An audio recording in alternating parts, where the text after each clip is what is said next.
In the vast Okavango Wildlife Sanctuary in Botswana, a sprawling haven for wildlife, there lived an elderly man named Thabo. Thabo was a former ranger who had served the sanctuary for over 5 decades, from his energetic youth to his weathered old age.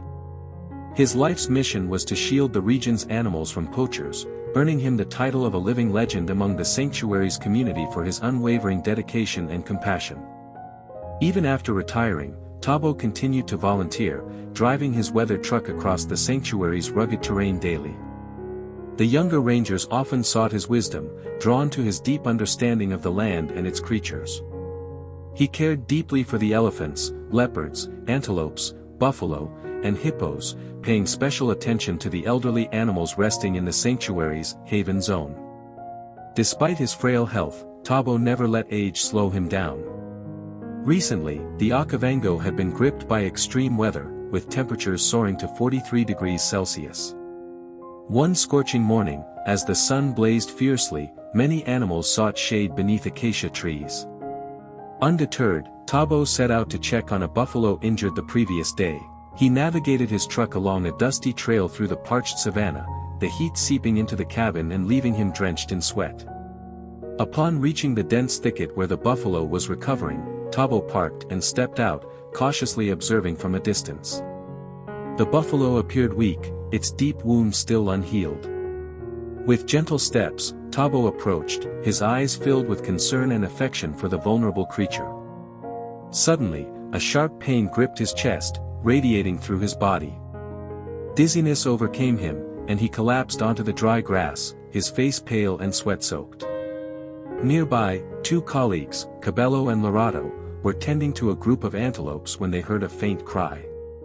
They rushed to the scene and found Thabo crumpled on the ground. Cabello checked his pulse, noting its irregular rhythm, while Lorato frantically searched Thabo's pockets for his heart medication, only to realize he had forgotten it in his haste. With the situation critical, Cabello radioed the sanctuary's headquarters for an ambulance. Work across the sanctuary halted as everyone rallied to help.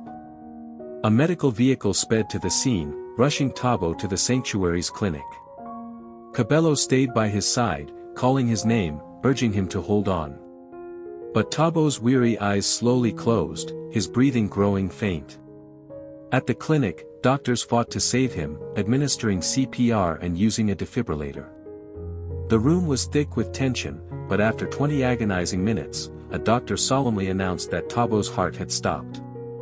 Silence fell, and the reality of his passing left everyone in disbelief. The sanctuary mourned the loss of its guiding light. Staff gathered, their faces etched with grief, as the news reached Thabo's family, who were overcome with sorrow. Per Thabo's wishes, his funeral would be held within the sanctuary, following local traditions. The next dawn, as the first light crept over the horizon, the community assembled in the sanctuary's central clearing. Thabo's body rested on a simple wooden platform, his expression peaceful, as if in a gentle slumber. One by one, people paid their respects, their eyes brimming with emotion. Cabello stood by the platform, his hand trembling as he touched Thabo's, memories of their shared moments flooding back. Lorato lit a bundle of sage, whispering prayers. Suddenly, a deep growl echoed from the clearing's edge. A massive leopard, its coat shimmering in the morning light, emerged from the tall grass. The crowd froze, some stepping back in fear, but the leopard moved with calm purpose, its gaze steady and enigmatic. The animal approached the platform, circling it slowly before pausing at Thabo's feet.